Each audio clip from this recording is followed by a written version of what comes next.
మీ అభిమాన నాయకుడు ఈ ప్రాంతానికి తెలంగాణ ప్రతిష్టకు ప్రాతినిధ్యం వహించిన మాజీ ప్రధానమంత్రి పివి నరసింహారావు గారు, ప్రాతినిధ్యం వహించిన మంతని శాసనసభ్యులు, ఐటీ అండ్ ఇండస్ట్రీస్ మంత్రివర్యులు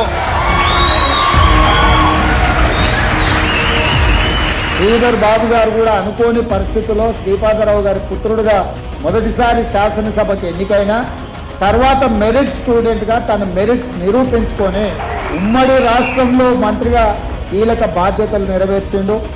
ఈనాడు తెలంగాణ రాష్ట్రంలో మొదటిసారి ఏర్పడ్డ కాంగ్రెస్ ప్రభుత్వంలో అన్నీ తానే నడిపిస్తున్నాడు.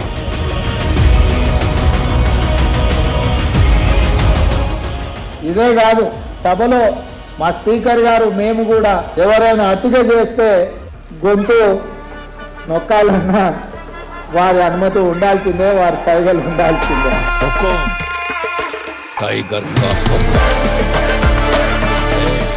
ఈరోజు ఐటీ మినిస్టర్గా, ఇండస్ట్రీస్ మినిస్టర్గా, శాసనసభ వ్యవహారాల మంత్రిగా, అన్నిటికంటే ముఖ్యంగా వారి సూచన మేరకు రాష్ట్రాన్ని సంక్షేమం విషయంలో కానీ, అభివృద్ధికి పెట్టుబడులు తీసుకురావడం విషయంలో కానీ వారి అనుభవాన్ని, నైపుణ్యాన్ని రాష్ట్ర ప్రభుత్వం పూర్తి స్థాయిలో ఉపయోగించుకునే ప్రయత్నం చేస్తుంది.